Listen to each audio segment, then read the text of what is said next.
Hola, muy buenos días. Bienvenidas y bienvenidos todos a este foro. En este foro virtual de humanidades tenemos el gusto de contar con la presencia de la doctora María de Jesús Pérez García, nuestra secretaria general del Colegio de Bachilleres, quien nos dará un mensaje de bienvenida a este foro. Adelante, doctora, gracias. Buenos días, muchas gracias, maestra Lilia. Buenos días a todas las personas invitadas como ponentes y al personal docente que nos acompaña el día de hoy. Les doy la más cordial bienvenida al Foro Académico del Área de Humanidades, que nos convoca al intercambio de conocimientos y saberes relacionados con los procesos de enseñanza y aprendizaje de la filosofía. Es un honor para mí compartir este tiempo y espacio con ustedes, donde escucharemos la voz de expertas y expertos que se reúnen para compartir sus conocimientos, como los elementos epistemológicos y didácticos en el uso de las estrategias para la enseñanza y el aprendizaje de las humanidades. Esperamos que esta puesta en común de conocimientos y experiencias se lleve a cabo desde una perspectiva intercultural, centrada en el estudiantado, que redunde en la construcción de ambientes de aprendizaje sustentados en la colaboración y en el reconocimiento del otro. Nuestro foro académico del área de humanidades pretende también robustecer los conocimientos declarativos y los procedimientos necesarios para consolidar la enseñanza de las humanidades desde el enfoque planteado en el diseño del marco curricular común de la educación media superior de la nueva escuela mexicana.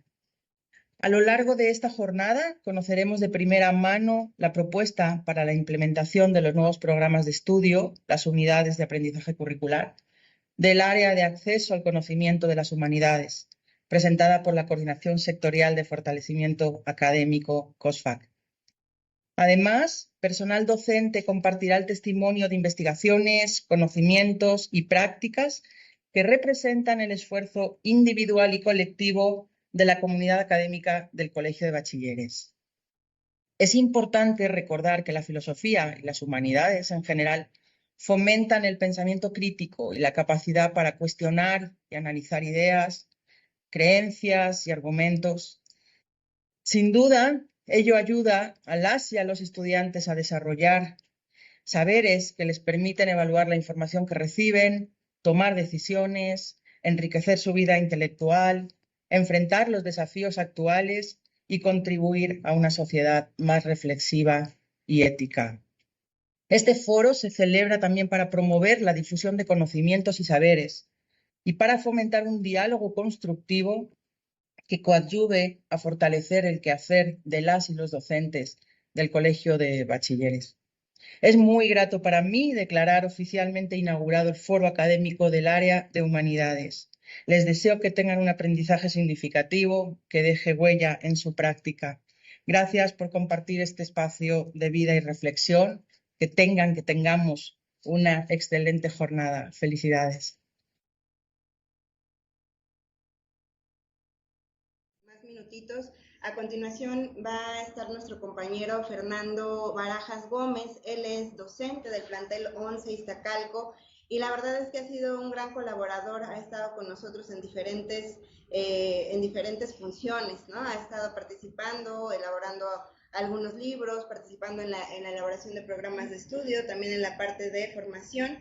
Y él actualmente está estudiando el doctorado, está estudiando un doctorado en educación y diversidad en la UNAM. Él es egresado de filosofía, licenciado en filosofía y también licenciado en psicología. Un gusto, Fer, y bueno, nada más insistir un poquito en los tiempos, te agradecemos mucho porque también al final de ti está esperando otra docente querer compartir con nosotros sus experiencias. Muchas gracias, adelante y bienvenido. Hola, muchas gracias, Adri. Agradezco la invitación de pues, todo el equipo del colegio. Me hizo llegar para participar aquí. Bueno, nada más como unas observaciones de mi presentación. Soy del plantel 11 Nueva Atzacoalco. El de Iztacalco es el 3. Y el doctorado es en la Universidad Pedagógica Nacional. Las licenciaturas, las dos, esas sí son de la UNAM, pero el doctorado es de la UPN, de la Pedagógica. ¿Sí me escucho bien? ¿Sí? ¿Sin problemas? Ok, perfecto. Bueno, pues ya está compartida la pantalla, ya les había puesto la diapositiva allí y pues yo les voy a hablar sobre las humanidades en el devenir curricular de la filosofía dentro del Colegio de Bachilleres, porque me parece que es fundamental que en este momento que estamos en un cambio curricular, pensemos sobre la base que nos brinda la historia de nuestra propia institución. No es posible pensar un currículum partiendo de cero o de la nada, suponiendo que estamos en una base pues en la cual no hay una cultura institucional, no hay docentes que ya han venido trabajando con programas, con planes de estudios diferentes y desde distintos enfoques. Entonces, para eso, pues hay que comprender cómo se inserta la propuesta curricular del área de humanidades dentro del trayecto histórico de los planes y programas de estudio del Colegio de Bachilleres como continuidad y como ruptura. Esta es la propuesta que yo les estoy planteando y pues lo primero que vamos a encontrar es que esta propuesta de un marco curricular común no es novedoso en muchos sentidos. Para empezar, todos sabemos que con la RIEMS del gobierno de Felipe Calderón, que fue un gran impacto porque ahí sí se intentó eliminar tal cual no solo a las filosofías, sino a las humanidades en general, esa propuesta del marco curricular común de 2009 en realidad no es la primera propuesta del marco curricular común. De hecho, nuestros planes de estudios, ya los primeros, desde el 70, atienden a esa lógica. Y para ello les voy a presentar este esquema que están ustedes viendo en pantalla, que es una propuesta de modelo curricular para todos los bachilleratos a nivel nacional de 1972, que realizó Olaf Fuentes de la ANUYES. Entonces, esto de que nos dicen que es una propuesta novedosa, ni siquiera la de 2009 lo era. ¿Por qué? Porque esto se ha buscado desde hace más de 40 años. Y les voy a leer tal cual una publicación en la revista de la NUYES de 1972, en la que se plantea justamente esta estructura curricular, en la que dice, el presente documento intenta ofrecer un nuevo modelo de estructura académica para este ciclo educativo, se refiere a la enseñanza media de la educación superior, así se llamaba en ese entonces, que permita llevar a la práctica el acuerdo de Villahermosa y que pueda ser aplicado por las instituciones de enseñanza superior, del nivel medio en este caso, conforme a las características y recursos que cada una de estas posea. Es decir, desde ese entonces se nos está diciendo, es necesario un tronco común, un marco curricular, pero que atienda las características de cada institución. Eso nos suena hoy como la gran panacea, pero no es cierto.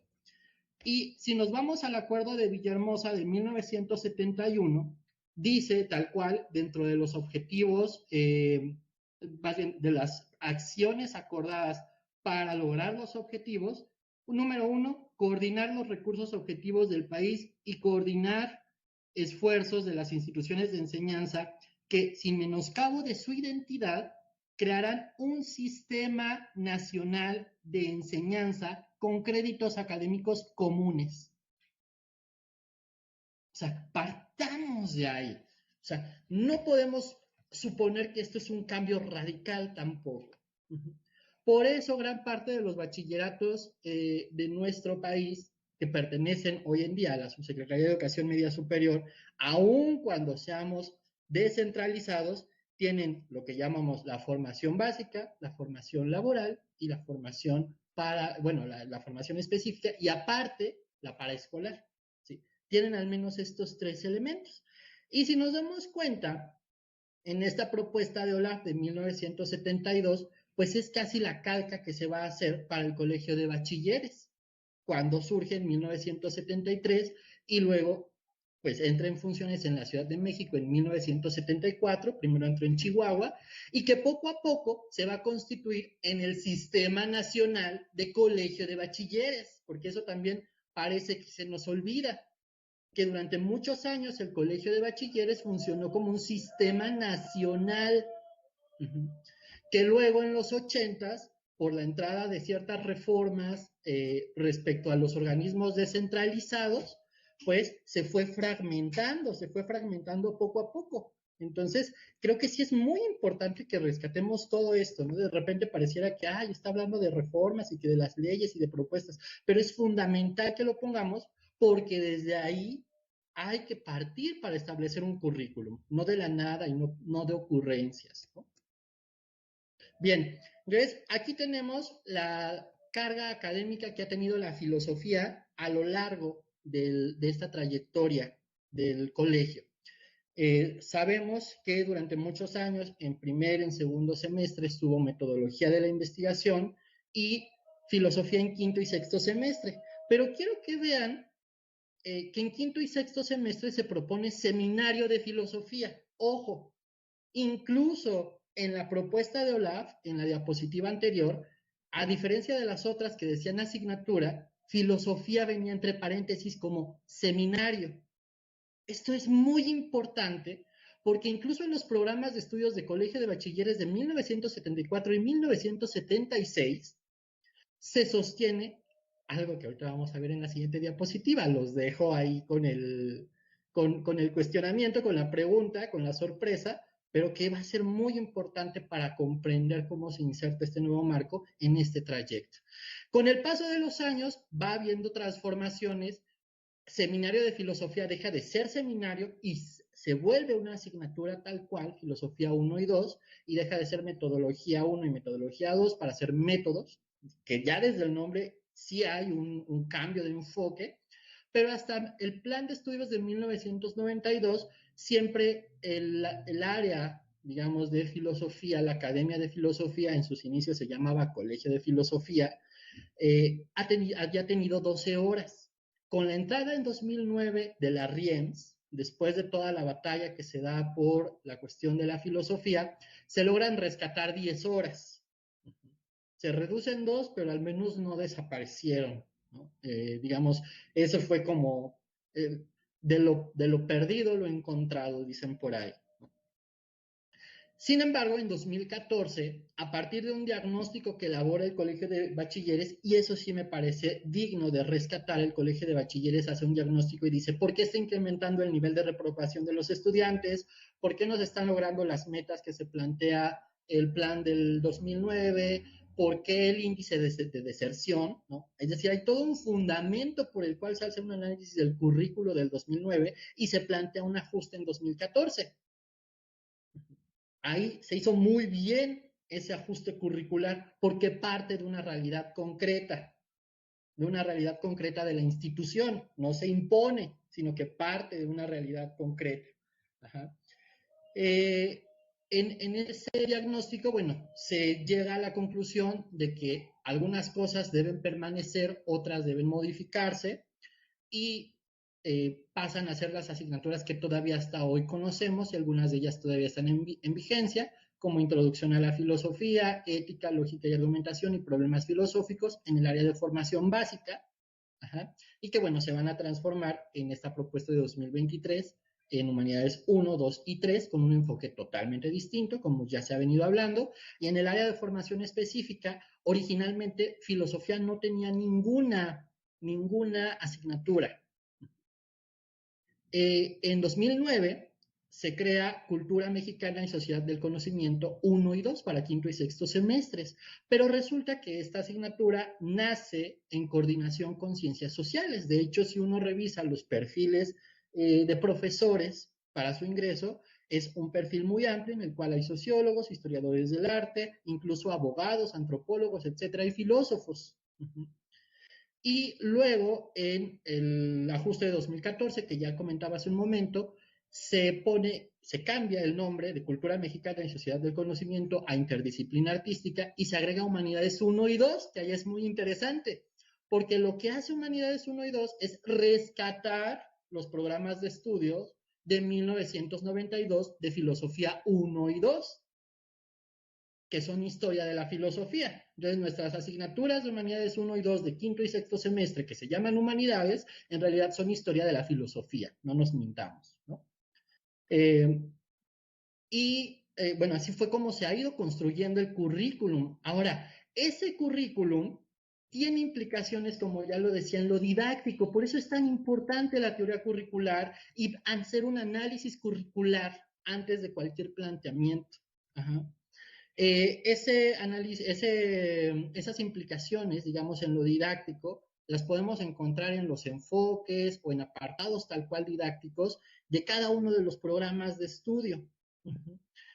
Por ejemplo, en el 74, ya les decía yo, cuando era seminario de filosofía, seminario, no asignatura, decía, al filosofar sobre esos problemas, ¿no? A filosofar sobre esos problemas, sobre los problemas que se incluyen en el programa, nos enseña instalando a los alumnos en un repertorio de respuestas de algún sistema filosófico o de muchos sistemas para que los repitan. Ahí ya nos está diciendo desde 1974, profesor, salte de hacer un compendio de conceptos, un compendio de autores, un compendio de sistemas filosóficos. Desde luego, el método menos indicado será el de la conferencia, y con esto nos está diciendo, hay que poner en juego prácticas activas y dialógicas. Desde el 74. Entonces, también por eso insisto, hay que revisar, ¿no? ¿Qué nos sirve de esta historia curricular del colegio de bachilleres? Que creo que desafortunadamente no se ha hecho y evidentemente tampoco se hizo, lo digo con todo respeto, por parte de la SEMS, ¿no? Porque ni siquiera hay citas a estos grandes hitos en la enseñanza de la filosofía. Y eso lo vamos a ver en los distintos programas, por ejemplo, en el del 86, nos proponen incluso maneras diferentes de abordar el contenido. Nos dicen, bueno, tú puedes caracterizar la filosofía a partir de revisar la historia de esta, o al revés, revisar la historia de la filosofía, pero caracterizando, ¿no? ¿Qué es la filosofía? Es sistemático, y entonces mira, Aristóteles sistematizó, hizo este trabajo, Ajá. Nos da rutas diferentes de abordar los contenidos. Ya era un currículum flexible el del 86. Luego en el 92, ahí sí hay un giro, porque nos pone como rol protagónico al docente y nos dice que el docente elaborará, sintetizará, planteará, explicará, clarificará, pero se pierde la figura del estudiante. Se pierde un poco la figura del estudiante. Se agregan en este programa, si no mal recuerdo, los objetivos operativos, que eran descripciones también, y que no son lo mismo que las progresiones, tengo que aclararlo, porque, bueno, ahorita ya voy a entrar a las controversias respecto a esto, pero sí es importante aclarar, no son lo mismo que las progresiones ni que las competencias. 2009 viene lo de las competencias, y se pone como centro el aprendizaje basado en problemas en los programas de estudio de filosofía, que también nos lo propone este marco curricular común, ¿cierto o falso? Y luego en 2014 se proponen estrategias diversas de acuerdo con las asignaturas y los bloques. Y entonces, por ejemplo, en Introducción a la Filosofía nos dice, puedes hacer comunidad de indagación, cafés filosóficos, coloquios. Y en Lógica, por ejemplo, puedes hacer debates, mesas redondas, etcétera, que también se propone en este marco curricular, ¿cierto o falso? Entonces, mucho que digamos que hay una disrupción, tampoco.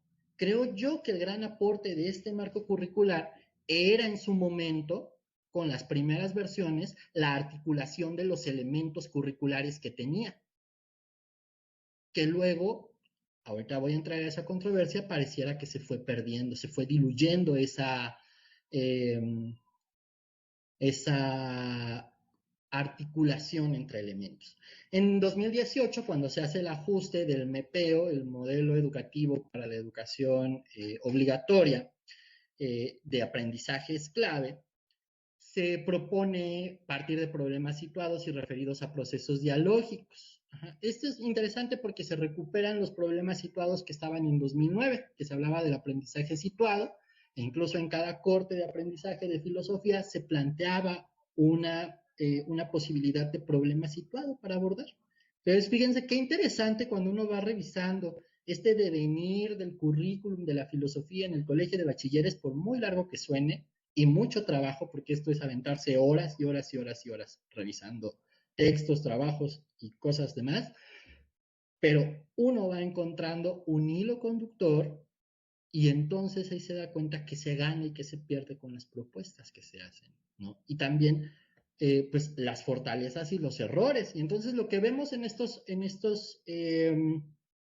propuestas curriculares son tensiones en la enseñanza de la filosofía, porque usualmente se ve a la filosofía como un campo, la enseñanza de la filosofía como un campo en disputa entre la idea de enseñar conceptos filosóficos, historia de la filosofía, que el alumno sea un erudito en saberes filosóficos, y por otro lado, quienes consideran que hay que poner en el centro la práctica del filosofar, los problemas de la filosofía en la cotidianidad, y que el alumno más bien genera una expertise en poner en operación la filosofía, que es muy diferente. Entonces, por un lado, en el primero, pues tenemos una tendencia a la dinámica catedralicia, ¿no? Y la lectura unívoca de textos, ¿no? Aristóteles quiere decir esto en este párrafo, y entonces hace un desarrollo teórico muy denso, el profesor y demás. Pero por el otro lado, pues hay una tendencia que a veces puede caer en el relativismo, ¿no? Prácticamente cualquier respuesta es correcta y lo que todos opinen está muy bien, ¿no? Eh, y además la tensión que ya conocemos todos y que también ha sido objeto y lo podemos ver en los programas de estudio del Colegio de Bachilleres entre la filosofía europea y la filosofía latinoamericana. Disputa hartamente vieja y pues hasta cierto punto me parece innecesaria, ahorita lo vamos a ver, porque bueno, en un programa de estudio, ¿a quién ponemos? ¿A los filósofos clásicos o a los filósofos nuestros? ¿No? Dirían por ahí. Y esa disputa se ve, por ejemplo, en el programa del 92, ¿no? Y luego los cambios que le hacen para ajustarlos a humanidades 1 y 2, donde pasamos de, en un mismo semestre, en un mismo corte, de ver filosofía náhuatl a ver filosofía medieval, y luego pasamos al México independiente cuando estamos viendo modernidad. Bueno, ahí, ¿no? Todos estos elementos curriculares que son interesantes. A mí me parece que en vez de ver estas oposiciones hay que ver la tensión. Y ver una tensión no significa necesariamente una disputa, sino de aprender a reconocer cómo pueden articularse estos elementos. La enseñanza y el aprendizaje de la filosofía requiere conceptos filosóficos, sin duda alguna, nociones filosóficas, pero no son el centro. ¿Por qué? Porque si no logramos, por ejemplo, una problematización adecuada, yo puedo tener conceptos y repetirlos, pero no me sirven de nada, absolutamente de nada. Y si no tengo un expertise filosófico, es decir, no sé poner en operación lo que ahora llamamos recursos filosóficos, pues yo podré repetir el Tractatus de Wittgenstein, y eso no significa que yo reconozca la forma de plantear un razonamiento correcto, por ejemplo, ¿no? O de valorar un argumento. Que yo repita la apología de Sócrates y me sepa perfectamente la línea temporal en la que esta sucede, no significa que realmente yo sepa cuestionar qué es lo que está haciendo en este diálogo, ¿no? Pero bueno, entonces, más bien hay que ver estas articulaciones, el concepto, el expertise, la historia, el problema, la erudición, la práctica filosófica, son todas importantes, pero hay que aprender a mediarlas. Y todo esto está intersectado por las filosofías. Por eso a mí me gusta cuando en el programa, bueno, en el documento de progresiones, de repente habla de las filosofías. Eso a mí me parece muy valioso. Muy, muy, muy valioso. Entonces, ahora sí, la propuesta del área de conocimiento de las humanidades. Aquí está la presentación. Puse el cambio, ¿no? Del modelo de competencias que conformaba la RIENS al modelo de la nueva escuela mexicana. Porque hay quienes dicen, no, es que siguen las competencias. No, no siguen las competencias. No, es que las progresiones son como las competencias. No es cierto. Porque las competencias establecían un nivel de desempeño respecto a cierta actividad. Partiendo de ahí, o sea, seamos serios con la definición que se daba. Incluso cuando si ustedes recuerdan, los programas del 2009 vienen rúbricas de evaluación de nivel de desempeño de las competencias, incluso las articulaban las genéricas con las disciplinares. Las progresiones no son competencias. Ahorita vamos a ver qué son las progresiones, porque es muy importante. Y entonces, fíjense cómo aquí, en el esquema de la izquierda, donde está el modelo del 2009, pues todo eran competencias, competencias laborales, competencias genéricas, competencias disciplinares. Y en el modelo de la nueva escuela mexicana pasa algo muy interesante que también me parece que es muy valioso. Y es decir, a ver, ciencias naturales, ciencias sociales y humanidades no trabajan igual. No tienen el mismo objeto de estudio. Por lo tanto, la forma de su enseñanza no puede ser homogénea y su currículum no puede ser homogéneo. Por eso de pronto nos encontramos con que en ciencias naturales trabajan con conceptos centrales y conceptos transversales y nosotros no trabajamos con conceptos centrales y conceptos transversales. Eso es interesantísimo, porque se está entonces poniendo el asunto en cómo opera cada una de las áreas. ¿Sí? Y al hacer eso, ya nos está dando el núcleo de la propuesta curricular. El núcleo de la propuesta curricular es la didáctica de cada área. Y entonces tenemos la relación, ¿no?, de las progresiones y metas de aprendizaje. A mí me parece que esto va a quedar más claro quizá un poco más adelante, pero tenemos a las progresiones aportan para construir las metas de aprendizaje al aprendizaje de trayectoria, que es finalmente la aportación de cada área al perfil de egreso. Y esas progresiones de aprendizaje, ya las veremos en su momento, están atravesadas por las categorías, las subcategorías, y bueno, ahora resultó también la cuestión de las dimensiones, a las cuales les dedicaré un tiempo en específico más adelante. ¿Qué son las progresiones de aprendizaje?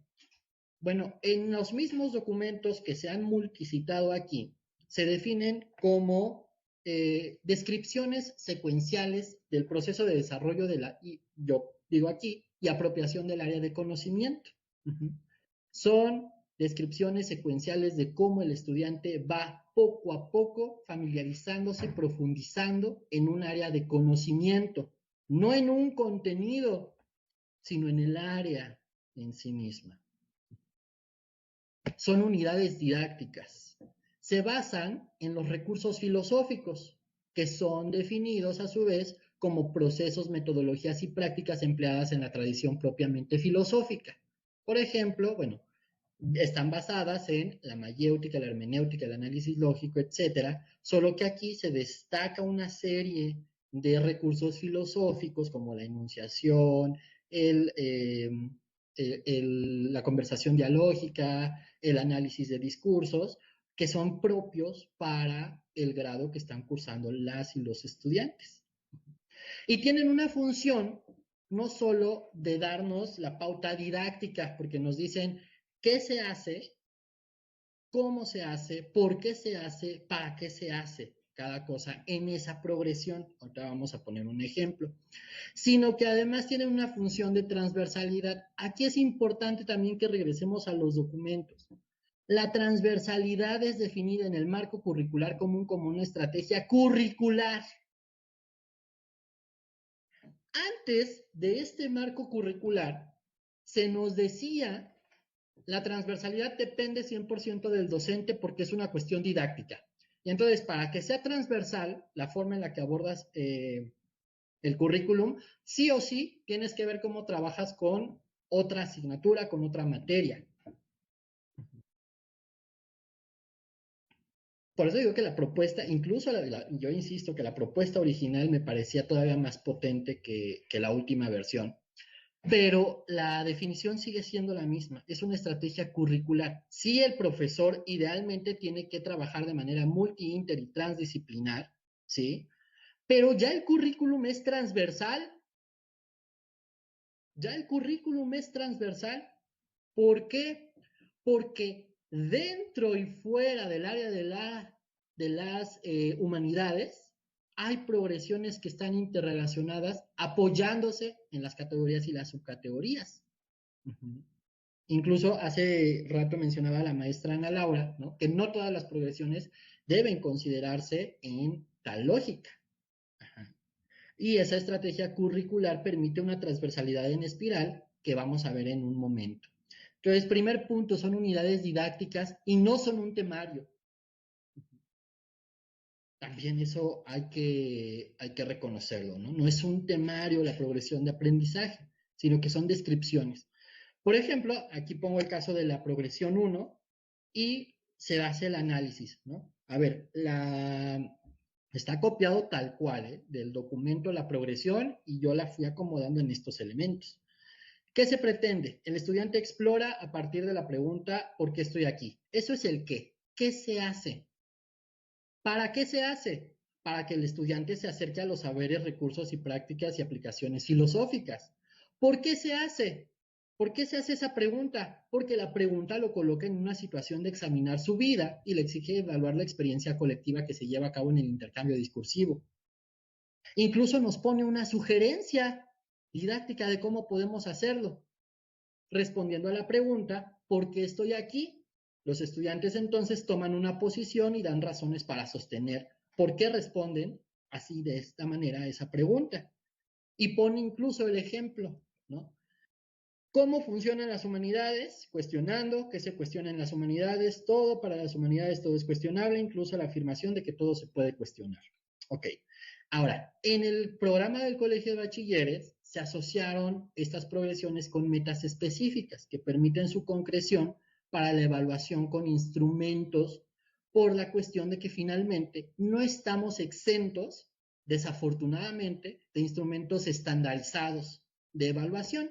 Incluso yo me preguntaría cómo pretende la COSFAC evaluar en su momento el éxito o no de la aplicación de esta propuesta. Sería muy interesante que lo supiéramos.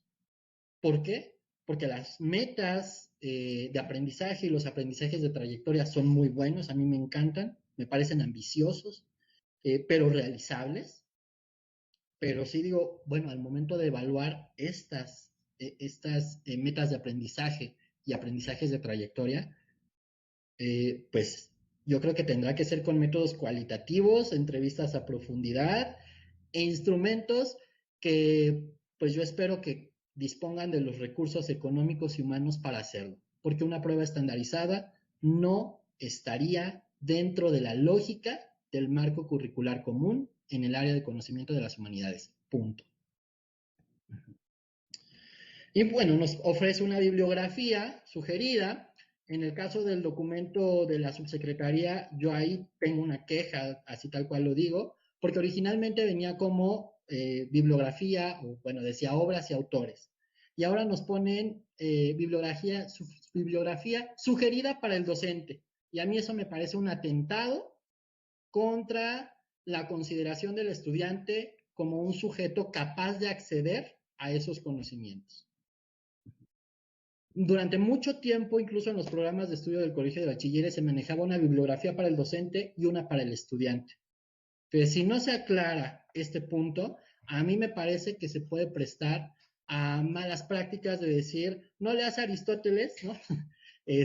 Mira, mejor este libro de texto, ¿no? Porque están haciendo ya a su gusto las editoriales, hay que decirlo. Yo ya tengo como 4 versiones diferentes que salieron de libros de texto de humanidades, sin que siquiera existiera la última versión del documento de las progresiones.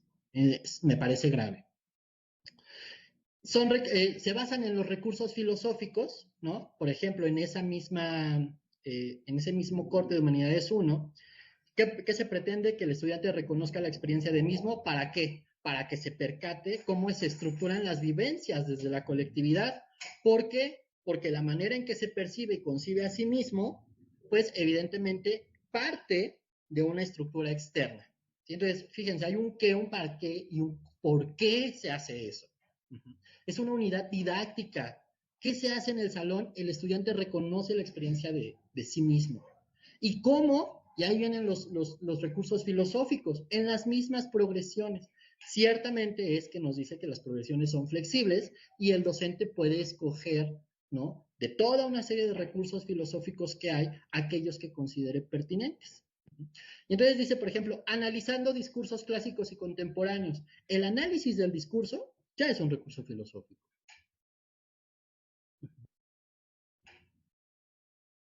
Usará discursos humanísticos antiguos, incluso nos hace así como esa puntualización, ¿no?, que tratan o discuten pasiones y vicios humanos, como, etcétera, etcétera. Ya luego viene el ejemplo y, bueno, la meta específica que se metió en el caso de colegio de bachilleres. Y funcionan de manera transversal. Vean ustedes cómo ya en el currículum está la transversalidad, es una maravilla. A mí me parece que esto es una maravilla curricular. ¿Quién hizo esto? De verdad, mi reconocimiento en lo curricular. Progresión 2 de Humanidades 1. Reconoce la experiencia de sí mismo analizando discursos clásicos y contemporáneos sobre las pasiones y los vicios, etc. Progresión 1 de Humanidades 2. Reconoce la experiencia colectiva de una comunidad mediante el análisis de los discursos del justnaturalismo, etc.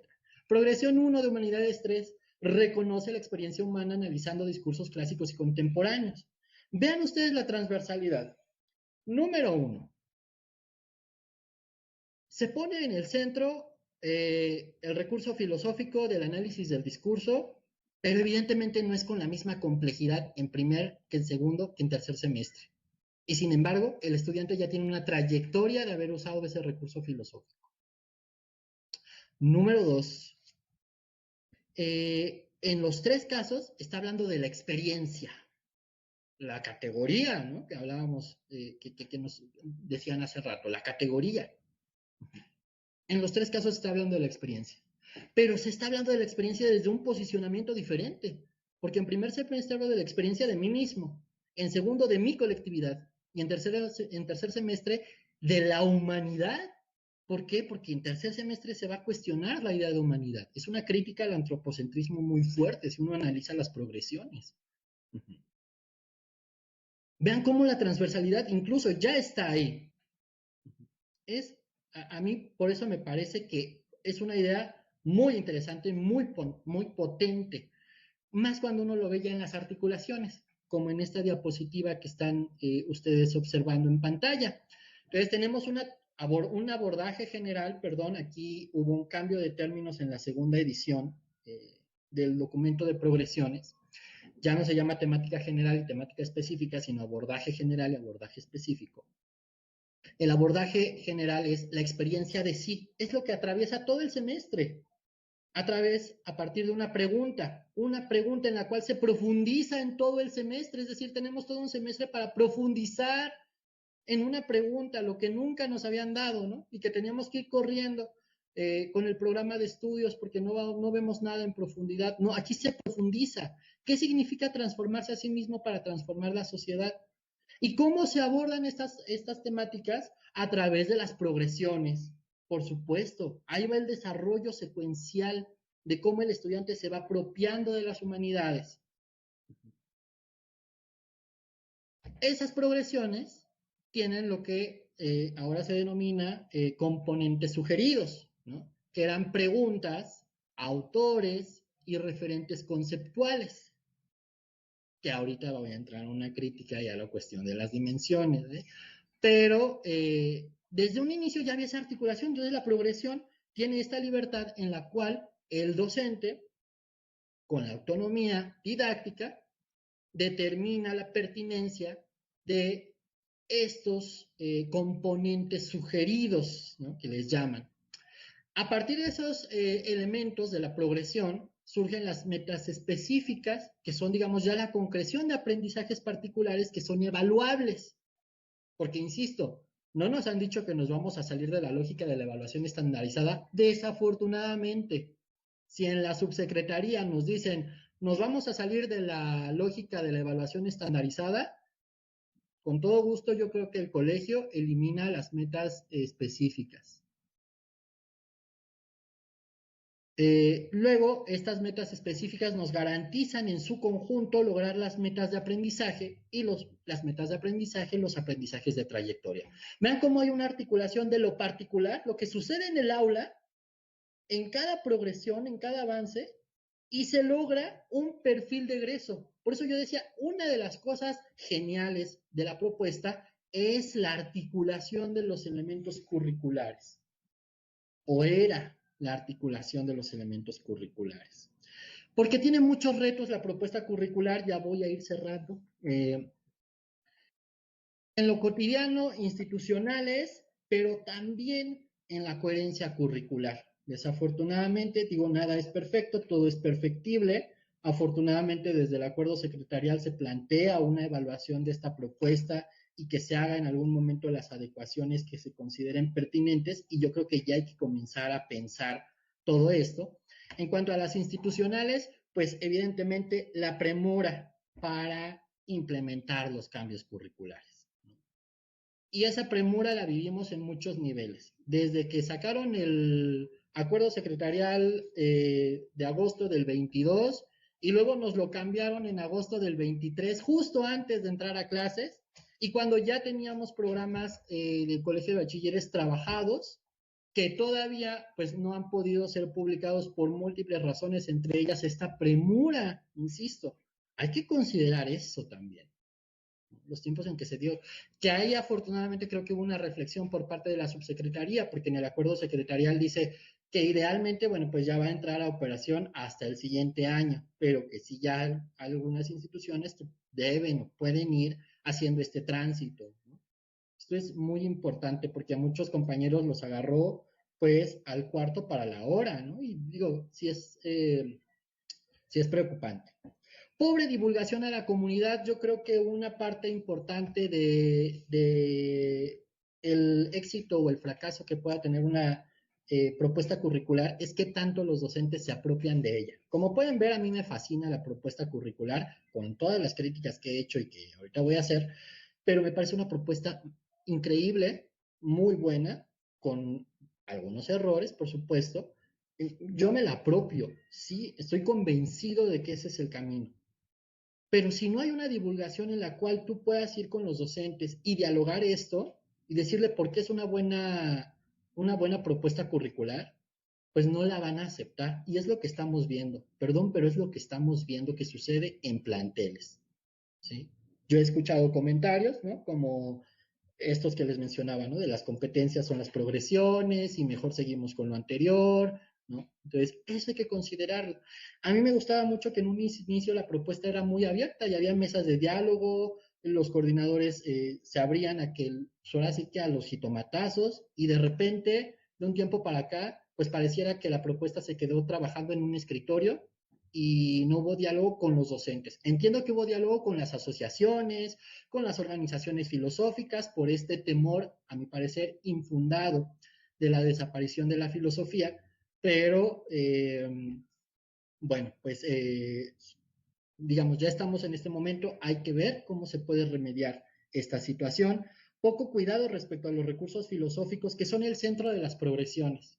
A mí me parece que es fundamental darle mayor claridad, mayor fortaleza a los recursos filosóficos. Son el centro el documento literalmente dice que, bueno, textualmente, que las progresiones están hechas basadas en los recursos filosóficos. Y originalmente decía a partir de una taxonomía de técnicas humanísticas. Entiendo que se quitó lo de taxonomía porque en la filosofía no hay un proceso lineal de apropiación, de aprehensión, pero sí es importante que si son el centro de las progresiones, se le dé mayor énfasis a los recursos filosóficos.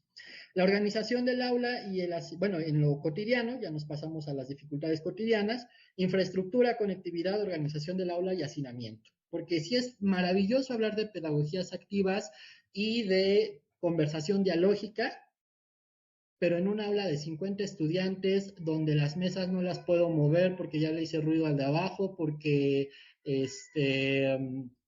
los de limpieza no hacen limpieza porque movimos el mobiliario, porque el maestro de la siguiente hora ya se enojó porque me tardo en hacer este movimiento de mesas, etcétera, es muy complicado, ¿no? O lo que decía hace rato la compañera Paulina, la colega Paulina, ¿no? De la conectividad. No es lo mismo yo dejarles un video a los estudiantes y cuando llegan al salón ya se les olvidó, que tener la posibilidad de acceder a él en el momento e ir haciendo un análisis, por ejemplo, ¿no? Y la inercia de la enseñanza a destajo, porque si todavía nos van a decir el cuento de que nos tenemos que enfocar en los indicadores de aprobación, de ausentismo, de eficiencia terminal, pues va a ser muy difícil que nos concentremos en una pedagogía activa. Y entonces esto se va a volver otra vez en una cuestión de formatos administrativos y aprobación a destajo. Incluso esta idea de la planeación curricular, la planeación didáctica, perdón, la planeación de clase, habría que ver, habría que analizar con los docentes desde abajo. Yo sí creo que hay que hacer mucho trabajo de campo, porque si me dicen hay que hacer una planeación por clase y luego nos presentan ciertos formatos en los que por cada clase son 6 cuartillas, ¿no?, de cuadritos, pues perdón, pero yo lo he comentado muchas veces, me voy a tardar más en llenar cuadritos para una sola clase o para una progresión que en la misma progresión. Ajá. Entonces, hay que hacerlo que sea operativo para los docentes. Es un instrumento, la planeación es un instrumento fundamental para nosotros como profesores y no podemos prescindir de ella, ¿sí? La planeación se tiene que hacer porque nos tiene que servir a nosotros. Pero si caemos en estas formatitis, pues, insisto, va a ser algo pues meramente administrativo. Y en cuanto a la coherencia del currículum, me quiero concentrar en un ejemplo que es el de las dimensiones. Las dimensiones originalmente no estaban en la propuesta, en las primeras propuestas del área de humanidades. Incluso cuando se hace la segunda versión del documento de progresiones y aparecen las dimensiones, se alude al acuerdo secretarial 170822 en el cual no estaban. De hecho, todavía si revisan el documento de las progresiones, el último, la segunda edición, hace una cita del acuerdo secretarial 170822 y no es cierto porque en ese acuerdo no estaban las dimensiones. Se incorporan en el último acuerdo, el de agosto, pero del 2023. Entonces, partiendo de ahí, ya vamos viendo que nos causa un poco de problemas lo de la dimensión. Ahora, yo entiendo que las dimensiones surgieron para dar mayor seguridad a quienes decían que desaparecía la filosofía, y fue una manera de enfatizar la cuestión filosófica. Ajá, por eso, tanto énfasis en la cuestión de la lógica, la epistemología y la ética. Lo entiendo, pero me parece que al mismo tiempo se sacrifica la articulación de los elementos curriculares, que era muy precisa y muy fina en las propuestas anteriores, ¿sí? Entonces, se dan básicamente 3 definiciones diferentes. Bueno, yo he contado más o menos 4 o 5 definiciones de las dimensiones, ¿no?, como extensión y profundidad de cada una de las áreas o subcampos interdisciplinares que integran un denominado conjunto de las nociones, saberes o prácticas propias en la formación de las disciplinas, como eje guía para la implementación didáctica de los contenidos de la progresión. A mí me gustó mucho ahorita cuando la maestra Ana Laura especificó, incluso quizás los estudiantes ni siquiera tengan que saber el nombre de la dimensión, porque el docente es el que lo tiene que saber presente. Ajá. ¿Por qué? Bueno, ahorita voy. Quiero darles la sorpresa. Y como pregnancia y orientación multi e interdisciplinaria y como ejes interdisciplinares a los que, que son las dimensiones, ¿no? Y entonces tenemos estas 4 definiciones de dimensión y en las orientaciones pedagógicas nos ponen un ejemplo que dice que las dimensiones episteme, saber y verdad le solicita en esta progresión. Entonces el docente tiene que ir clarificando con los estudiantes qué es la episteme, cómo se construye y valida el conocimiento desde la cual. Ahora creo que quiero entender que es un mal ejemplo nada más. Porque si es tal como se plantea aquí, entonces el docente, además de articular en la dimensión las categorías y las subcategorías y los componentes sugeridos y los temas que vienen dentro de las progresiones, tiene que explicar la dimensión, qué es la episteme, qué es la verdad, qué es. Y entonces, si una progresión está pensada para más o menos 4 horas, porque el semestre tendría 64 horas y son 12 progresiones, y tenemos que quitarle los tiempos de evaluación, que también hay que ser considerados en ese aspecto con las y los profesores que operan los programas de estudios, pues en una sola progresión tenemos dimensiones, tenemos temas, tenemos los conocimientos integradores, los componentes sugeridos, y entonces ha habido lo digo con todo respeto porque hay que escuchar a los docentes. Ha habido docentes que dicen que es que las dimensiones son el temario. Y uno ahí tendría que cuestionarse cómo está planteado, ¿sí? A ver, no estoy diciendo, quiten las dimensiones y elimínenlas y son Satanás. No, estoy diciendo que hay que hacer un análisis desde cómo va a operar esta propuesta curricular ya en el aula y cómo es entendida por los docentes. Es el hecho de que, por ejemplo, en el ejemplo nos digan que el docente tiene que clarificar a los estudiantes o con los estudiantes qué es la episteme, cómo, etcétera, cuando está hablando de la experiencia histórica, porque es el ejemplo de la configuración histórica de la experiencia de sí, la progresión 5 de Humanidades 1. Muchos docentes ya están diciendo, es que primero reviso qué es la episteme y luego me voy a la otra dimensión y luego me voy a la otra dimensión y así sucesivamente. Entonces hay que ser muy precavidos con cómo se está planteando porque muchos están tomando este ejemplo precisamente para interpretar el currículum y eso me parece que es un retroceso. Y ojo que no estoy diciendo, las dimensiones son horribles. No, hay que ver, hay que clarificar el nivel de operación. Aquí está este esquema, ¿no?, que yo planteo. Entonces vemos que hay diferentes niveles de operación en un currículum. En un currículum, y más como Casarini propone 4 vertientes diferentes de currículums, ¿no?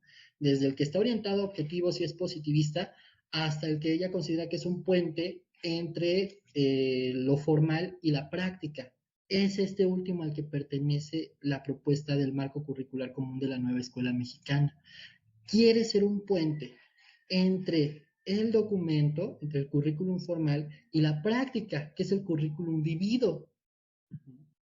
Y entonces hay que distinguir distintos niveles de operación. Tenemos, por ejemplo, las categorías y las subcategorías tienen un nivel, sobre todo, operativo en lo curricular.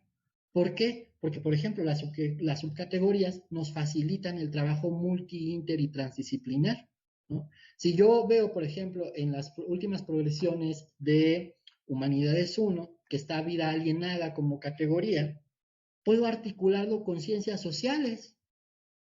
¿Por qué? Porque en ciencias sociales también un concepto fundamental es el de la alienación. Entonces, es un nivel en lo curricular, porque permite hacer ese tránsito. Las progresiones tienen un nivel operativo en la planeación didáctica, porque orientan al docente, ¿sí? ¿Qué tiene que suceder en la experiencia del aula? Obviamente que lo va a traducir, ¿sí?, a su realidad, a su contexto. Y luego tenemos los temas, los conocimientos, componentes sugeridos y las dimensiones. En el caso, sobre todo, de los temas, que generalmente son 2 por progresión que se ofrecen, pues tienen un nivel operativo en la experiencia del aprendizaje, porque van a ser el centro, por ejemplo, de la discusión con los estudiantes, ¿sí? Es una cuestión a partir de la cual se puede abordar la progresión.